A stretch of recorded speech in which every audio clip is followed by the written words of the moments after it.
बड़ा इस बात का एतराज है, जितने भी भ्रष्टाचारी हैं, जिनको ये खुद अपनी जबान से भ्रष्टाचारी कहते थे, ये कोई को मुख्यमंत्री बनाए हैं। 70,000 करोड़ का घोटाला है, इसको मैं चक्की पिसवाऊंगा, पार्टियों को तोड़ने का काम किया। उस वक्त मोदी जी ऐसी हालत में हैं कि वो ये भी कह सकते हैं कि कांग्रेस की सरकार आएगी या विपक्ष की सरकार आएगी या इंडिया गठबंधन की सरकार आएगी तो सुप्रीम कोर्ट में ताला लग जाएगा। तो कोई एक मुसलमान के बोल देने से पूरे हिंदुस्तान के मुसलमान की मंशा पूरी हो जाएगी। शंकराचार्य जी चारों किस तरह अपमानित किया है मोदी जी ने उनको। वो खाली चुनावी स्टंट करके गुमराह करके वोट ले लेते हैं।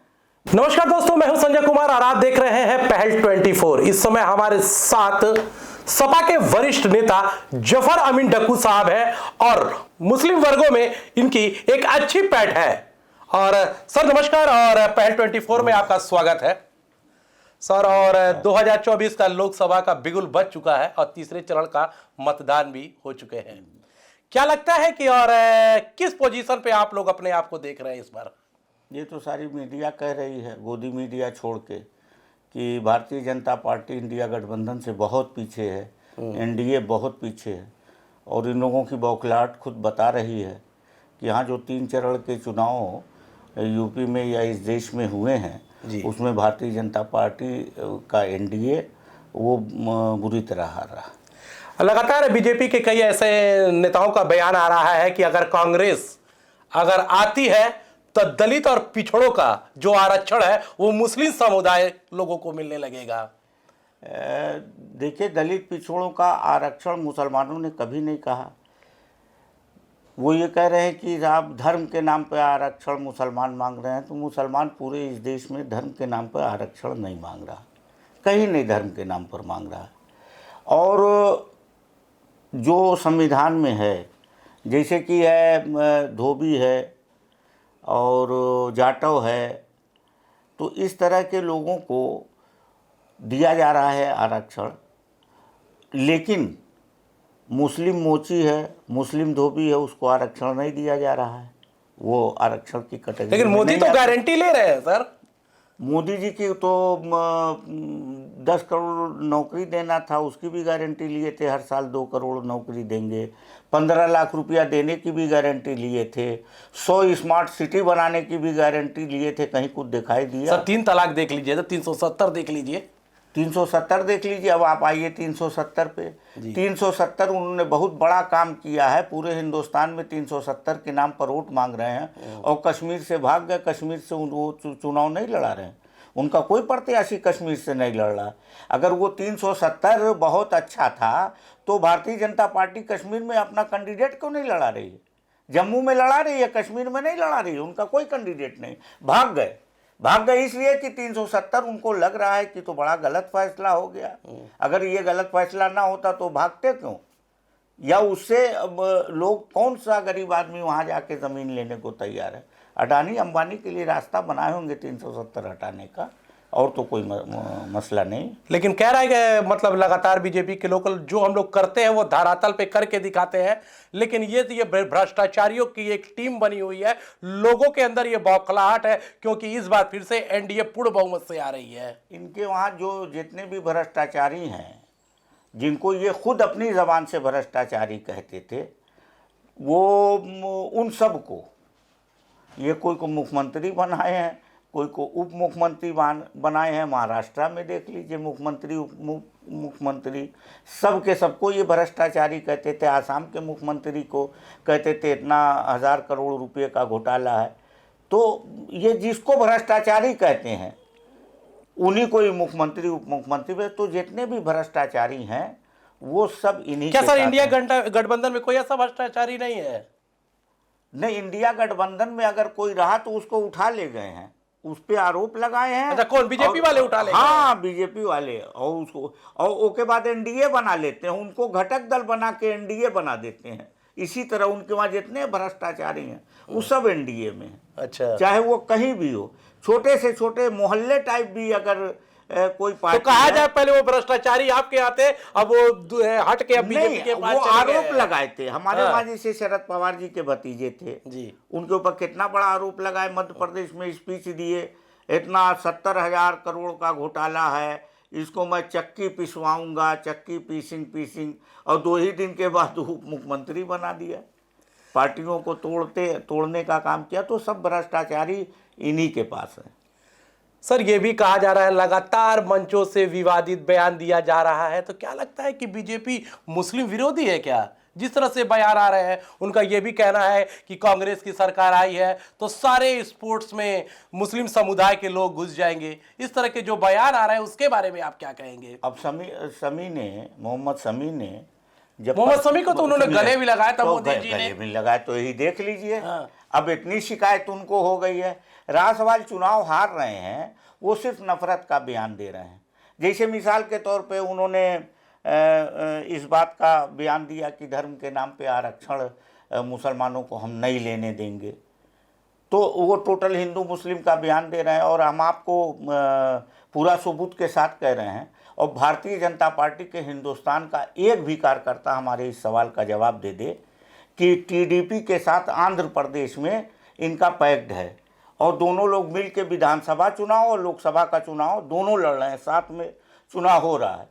और वहाँ पर जो चुनावी घोषणा पत्र है, मैनिफेस्टो है इनका, दोनों लोगों का मिल के मैनिफेस्टो है, उसमें 4% ही मुसलमानों को रिजर्वेशन देने का वादा किए हैं, भारतीय जनता पार्टी ने किया है। अभी लेटेस्ट चुनाव चल रहा है, और लोकसभा और विधानसभा का दोनों चंद्रबाबू नायडू के साथ में मिले हैं, और वहाँ बाकायदा बयान दिए हैं। और यही नहीं, 5,000 रुपया इमामों की तनख्वाह दी जाएगी मस्जिदों में, भारतीय जनता पार्टी कह रही है। तो क्या मिल नहीं रहा है? नहीं, वहां कह रहे हैं कि हम देंगे, हमारी सरकार बनेगी तो। अच्छा, अब बताइए, एक तरफ तो आप लोकसभा का चुनाव और विधानसभा का चुनाव साथ में हो रहा है, चंद्रबाबू नायडू के साथ वो अलायंस में है आपके एनडीए में, वहां आप मस्जिद में 5,000 रुपया इमामों को तनख्वाह देंगे, मस्जिद का मेंटेनेंस देंगे, 5,000 रुपया देंगे उनको, और दूसरी तरफ उसी जगह पे 4% मुसलमानों को रिजर्वेशन देंगे, और तीसरी तरफ हर जगह कहीं ना कहीं लगता है ये सारा चुनावी स्टंट है, टोटल नफरत की बुनियाद पे है। और हिंदू भाई मुबारकबाद के कायल हैं कि वो 10 साल तक ठगे गए हैं, अब वो ठगने वाले नहीं हैं।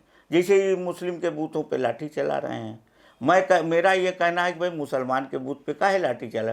मुसलमानों ने सरकार नहीं बनाया था, ना 14 की बनाया, ना 19 की बनाया, तो जो और ना 24 की सरकार हटा रहे हैं। वो तो कहते हैं इंडिया के जो भी मुस्लिम है वो हमारे साथ है। आप वो कहते हैं ना, तो फिर इस तरह का बयान क्यों दे रहे हैं? तो 2024 की भी जो सरकार अगर जा रही है, तो ना हम बनाए थे, ना हमारे वोट से सरकार जा रही है।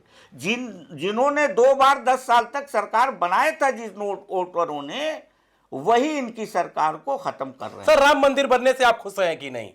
राम मंदिर सुप्रीम कोर्ट के आदेश से बना है, तो कहा कि मुसलमानों ने, मुस्लिम समुदाय खुश है या नहीं? किसने विरोध किया? आप खुश है कि नहीं? नहीं, मुसलमान ने पूरे देश के अंदर विरोध नहीं किया। मैं आपकी बात कर सर, आप राम मंदिर बनने से एतराज है मुसलमानों को। सर देखिए, राम मंदिर बनने से आपके खुश हम है या आप नहीं ही खुश के है? सवाल का जवाब दे रहे हैं जी। मुसलमानों को इस बात का एतराज है कि जहां आपने कहा था कि रामलला की मूर्ति प्रकट हुई है, सुप्रीम कोर्ट ने कहा कि नहीं, ये रात के अंधेरे में रखी गई थी और ये गैर कानूनी है।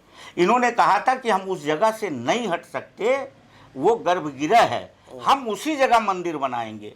मुसलमानों को एतराज इस बात का है कि जब आपने ये बात किया तो आपने उसी जगह मंदिर क्यों नहीं बनाया? आप 3 किलोमीटर दूर गर्भगृह कहां से आपने? सर वही तो मैं पूछा, आप राम मंदिर बनने से खुश है या नहीं? मुसलमानों को एतराज इस बात का है, राम मंदिर का एतराज नहीं है जी। सुप्रीम कोर्ट के आदेश पे हुआ है, और सुप्रीम कोर्ट के आदेश का सबने स्वागत किया है। तो क्यों बीजेपी कह रही है अगर कांग्रेस की सरकार आते है तो राम मंदिर में बाबरी का ताला लग जाएगा? बीजेपी की सरकार जा रही है। अच्छा। और वो सरकार मुसलमान की वजह से नहीं जा रही है, वो सरकार जिन तो क्या लोगों लगता ने है कि बनाया बाबरी ताला था। लग जाएगा राम मंदिर में अगर कांग्रेस की सरकार आती है तो? अरे भाई, इस वक्त मोदी जी ऐसी हालत में हैं कि वो ये भी कह सकते हैं कि कांग्रेस की सरकार आएगी या विपक्ष की सरकार आएगी या इंडिया गठबंधन की सरकार आएगी तो सुप्रीम कोर्ट में ताला लग जाएगा, वो ये भी कह सकते हैं। अभी तो 4 चरण का चुनाव और होना है, अभी 3 चरण हुआ, 4 और होना है। और चारों में आप देखिएगा कि आगे वो कौन सा बयान देते हैं। ये तो कह रहे हैं कि पूरी तरह से इंडिया जो वो क्लीन स्वीप हो चुकी है, पूरे कहीं दिख ही नहीं रही है, बौखलाहट दिख रहा है, कुछ भी इनके सामने नहीं आ रहा है, पागल हो चुके हैं इंडिया गठबंधन के लोग। तो अगर इंडिया गठबंधन के लोग पागल हो गए होते तो इस तरह का बयान वो नहीं देते। इस तरह का बयान जो दे रहे हैं वो पागल कौन हुआ है अब वही बेहतर जानेंगे। हमारे इंडिया गठबंधन का कोई नेता ना कोई नफरती भाषण दे रहा है ना कुछ नहीं। हम विकास के मुद्दों पे बात कर रहे हैं, हम बेरोजगारी पे बात कर रहे हैं। हमारे नेता बेरोजगारी की बात कर रहे हैं कि आपने कहा था इन 10 सालों में 20 करोड़ लोगों को, बेरोजगारों को नौकरी देना था आपको। आपने एक नौकरी नहीं दिया और लगभग 12 करोड़ नौकरी आपने छीन लिया। ये तो कह रहे हैं कि भारत की जनता महंगाई चौगुना बढ़ गई है। अब हमको हमारा ये कहना, कहीं नौकरी आप दे नहीं रहे हैं, कहीं रिजर्वेशन आप नहीं दे रहे हैं। देखिए सरकारी रिकॉर्ड में 1% मुसलमान जो है सरकारी नौकरियों में है, 99% कौन है? फिर क्यों वो बस मुस्लिम समुदाय के ऐसे नेता है कि जो भाजपा की तरफ जा रहे हैं? कोई रिजर्वेशन नहीं दिया, कोई सरकारी नौकरी नहीं दिया, आउटसोर्सिंग पे भर्ती कर रहे हैं और आउटसोर्सिंग में भी रिजर्वेशन नहीं दे रहे हैं। तो वो कौन से लोग हैं जो मुस्लिम समुदाय के लोग हैं? वो खुद कह रहे हैं जो राम को लाए हैं हम उनको ले लाएंगे। बहुत ऐसे मुस्लिम नेता लोग मंचों से बोल रहे हैं। अब ये उन्होंने कहा है कि मोदी जी ने विकास किया है, जो मोदी की गारंटी है, मोदी जी ने 3 तलाक का मामला जो था उसको सॉल्व किया। कई तरह के बहुत ऐसे मुस्लिम नेता मंचों से बोल रहे हैं। उनके क्या वो मुस्लिम नहीं है क्या? नहीं तो कोई एक मुसलमान के बोल देने से पूरे हिंदुस्तान के मुसलमान की मंशा पूरी हो जाएगी। और वो 4 जो है आपके शंकराचार्य जी, चारों किस तरह अपमानित किया है मोदी जी ने उनको राम मंदिर के मुद्दे पे। चारों विरोध में थे ना। और आप ये बता दीजिए, हम डंके की चोट पे कह रहे हैं, हिंदुस्तान के अंदर कभी भी आज़ादी के बाद से बता दीजिए किसी शंकराचार्य के खिलाफ किसी मुसलमान के किसी बच्चे ने आज तक हिंदुस्तान की सरजमीन पे कभी कोई एतराज़ किया, उंगली उठाया हो? मोदी जी ने तो उन चारों लोगों को हाशिए पे रख दिया राम मंदिर के मुद्दे पे। ये तो कहते हैं कि चुनाव है, चुनाव में इस तरह के बयानबाजी चलते रहते हैं, ये चुनावी स्टंट है। तो चुनावी स्टंट है तो ये बतावे ना कि वो खाली चुनावी स्टंट करके गुमराह करके वोट ले लेते हैं।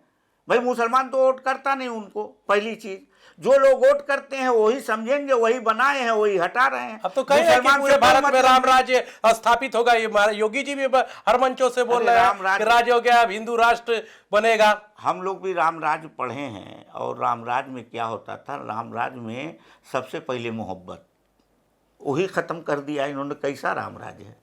कहीं तो राम राज्य में नफरत है? मोहब्बत नहीं है? नहीं, सबके साथ कहाँ मोहब्बत है? इनकी स्पीच ऐसा क्यों लग रहा है आपको? नहीं, किस तरह की स्पीच दे रहे हैं वो? मुसलमान यहाँ चला वो भर्ती हो जाएगा, मुसलमान ये है, मुसलमान को रिजर्वेशन नहीं देना। अबे मुसलमान रिजर्वेशन कब मांग रहा है आपसे? आप जबरदस्ती मुसलमान को दे रहे हैं आंध्र प्रदेश में 4% का रिजर्वेशन। तो आप क्यों नहीं कह रहे हैं कि आंध्र प्रदेश में हम रिजर्वेशन दे रहे हैं? आप इस पर वोट मांगिए। आप क्यों नहीं कह रहे हैं कि मस्जिदों के इमामों को हम 5,000 रुपया और मस्जिद के मेंटेनेंस में आंध्र प्रदेश में चुनाव लड़ रहे हैं, हम उनको दे रहे हैं, हमारे मैनिफेस्टो में है? क्यों नहीं मांग रहे हैं इस पर वोट? आप नफरत की बुनियाद पे क्यों वोट मांगते हैं? और मुसलमान को देखिए, बात बहुत स्पष्ट है, धर्म के नाम पे मुसलमानों को कोई रिजर्वेशन चाहिए भी नहीं। अगर वो जो सरकारें हैं, अगर वो जानती हैं कि समाज में हम भी बहुत पिछड़े हुए हैं और दलितों से भी गए गुजरे अगर हम हैं, तो अगर देना चाहते हैं तो दे। धर्म के नाम पे हम भी नहीं चाहते। कोई मुसलमान हिंदुस्तान का धर्म के नाम पे। तो क्या बीजेपी के साथ मुस्लिम समुदाय के लोग नहीं है? कहाँ बीजेपी के साथ मुस्लिम समुदाय के लोग नहीं है? तो बीजेपी के साथ जो लोग मुस्लिम समुदाय को हैं तो उनको क्यों जलील कर रहे हैं? कम से कम जो उनके साथ है उनका दिल। फिर मुस्लिम समुदाय क्यों उनकी तरफ जा रहा है? कहाँ जा रहा है? उनका गोदी मीडिया उनकी है। अच्छा। गोदी मीडिया वो तमाम देखते नहीं आप कि पता चला कि जब नकाब उतरवाया जाता है तो मर्द निकल जाता है। अभी कई केसेस हुए हैं। तो क्या लगता है ये चुनाव के जो माहौल चल रहा है, ये इसी तरह की ये बयानबाजी इसी वजह से चल रहे हैं? हाँ, बयानबाजी इसी वजह से किया। कुछ नहीं, इन्होंने इनके पास इन्होंने कोई काम ही नहीं किया है। यानी कहने के बाद इनके पास कोई मुद्दा नहीं रह गया। कोई मुद्दा नहीं है, सिर्फ हिंदू और इस देश का बहुसंख्यक समाज समझ गया। इसलिए कि हम एक चीज़ आपको बता दें, कोरोना हुआ था ना, कोरोना में किस तरह से लोगों की ऑक्सीजन के बिना जान गई, हिंदू मुसलमान सबकी गई। लेकिन आप बताइए कि कितनी बड़ी तादाद में लकड़ी तक नहीं दे पाए। जिंदगी में ऑक्सीजन नहीं दे पाए, हम छोड़ दीजिए मुसलमान को किनारे कर दीजिए, हमारे हिंदू भाइयों को ऑक्सीजन नहीं दे पाए, जिंदगी में इलाज नहीं दे पाए, और मर जाने के बाद उनको लकड़ी तक नहीं दे पाए कि किस तरह लाशों का अपमान हुआ है। सर, जो और नदी कोविशील्ड में का भी बही मामला है, चील, कौवे, कुत्ते किस तरह से अपमान किया, ये सब कोई भूला नहीं है। इस देश का हमारा बहुसंख्यक समाज देख रहा है। हम मुसलमान की हम कोई गिनती नहीं करते। मुसलमान ना सरकार बनाए ना सरकार हटाएगा, जो लोग सरकार बनाए वही सरकार हटा रहे हैं। सर, जो कोविशील्ड का भी जो मामला आ रहा है कि उससे लोगों को हार्ट अटैक आ रहा है, लोगों की दिक्कतें हो रही हैं, उसके बारे में सर क्या कह रहा था? अब ये तो जो लोग जेल में हैं वो आपत्ति करते थे कि हमको जहर दिया गया है। अब जो जेल के बाहर जो इस देश के नागरिक हैं उनको स्लो पॉइजन दे दिया कोविशील्ड के नाम पर। 80 करोड़ लोग ऑन द रिकॉर्ड लगवाए हुए हैं टीका यहाँ पे, और 80 करोड़ लोगों की जान को खतरा है। कोई ऐसा शहर नहीं है, अभी कानपुर के अंदर एक हफ्ते में 322 लोग मरे हैं हार्ट अटैक से, और नौजवानों की मौत बहुत हो रही है। आप देख रहे हैं ना, कोई चाय पी रहा है खत्म हो जा रहा है। सर, ये नौजवान मुद्दे लड़के। क्यों चुनाव आते हैं तभी इस तरह के मुद्दे उठते हैं? इसके पहले इस तरह के मुद्दे नहीं उठते हैं, और लगातार इस तरह की बातें उठ के आती है कि इसने ऐसा किया, इसने ऐसा किया। चुनाव के समय रो पर रोप के क्यों दौर चलते हैं? जो मुद्दा बीजेपी के खिलाफ आ रहा है उसमें गलत क्या है? इलेक्टोरल बॉन्ड सब कागज पर है, कोविशील्ड कागज पर है, बयानात क्यों अपनी फोटो? सर, चुनाव के पहले इस तरह की बातें क्यों नहीं सामने मोदी जी आती ने है? फोटो हटा दिया? कोविशील्ड का मामला क्यों चुनाव आया तो कोविशील्ड का मामला सामने आ गया? इसके पहले इस तरह के मामले क्यों नहीं आते तो हैं? कहां विपक्ष लाया? कोविशील्ड का कंपनी का मामला विपक्ष सर, तो लाया। विपक्ष लगातार हर मंचों से इस तरह का अच्छा, बोलेगा नहीं? जाएगा। इस 140 करोड़ की आबादी में 1 करोड़ लोग अगर लगवाए हैं टीका और उनकी जान खतरे में है, उसके साइड इफेक्ट से कब गिरे कब मर जाए, तो विपक्ष बोलेगा नहीं? विपक्ष की जिम्मेदारी बनती है। हाँ, मीडिया अपना फर्ज नहीं निभा रही है, जो गोदी मीडिया है वो उस पर पर्दा सर, आप लगातार मीडिया को कोसते जा रहे हैं। मीडिया को गोदी मीडिया की बात कर रहे हैं। आप जैसे लोग तो बचाए हुए हैं इस देश को। जो सोशल मीडिया देख रहे हैं, जो सोशल प्लेटफॉर्म है मीडिया का, यही इन्हीं से देश बचा है, और सही हकीकत आप ही के थ्रू जनता तक जा रही है, वरना लोग तो पर्दा कहीं ना डालें। कहीं ये कहा, आपका कहना है कि जो बीजेपी सरकार है वो मुस्लिम विरोधी है। अब जिस तरह वोट मांग रहे हैं तो वो ये जान रहे हैं कि हम मुसलमान के खिलाफ बोलेंगे जितना ज़्यादा, हमारे साथ हिंदू वोट आ जाएगा, और जितना मुसलमान के खिलाफ बोल रहे हैं उतना ही हिंदू भाइयों का वोट उनसे दूर चला जा रहा है। इसी बौखलाहट में वो उल्टा सीधा बयान जारी कर रहे हैं, और आगे देखिएगा। तो ये डर क्यों व्याप्त है उन लोगों में? इसलिए कि वो सरकार नहीं बना रहे हैं, वो 150 सीट पा रहे हैं। तो बिल्कुल ये हमारे साथ थे कि समाजवादी पार्टी के वरिष्ठ नेता जफर अहमद डक्कू साहब, जो मुस्लिम एक अच्छी पैठ लगते हैं, और इनका साफ कहना है कि जो बीजेपी में बौखलाहट दिख रही है तो उनके साथ हिंदू और मुस्लिम दोनों लोग हटते जा रहे हैं। ऐसी और खबरों के साथ बने रहिए मेरे साथ और देखते रहिए पहल 24।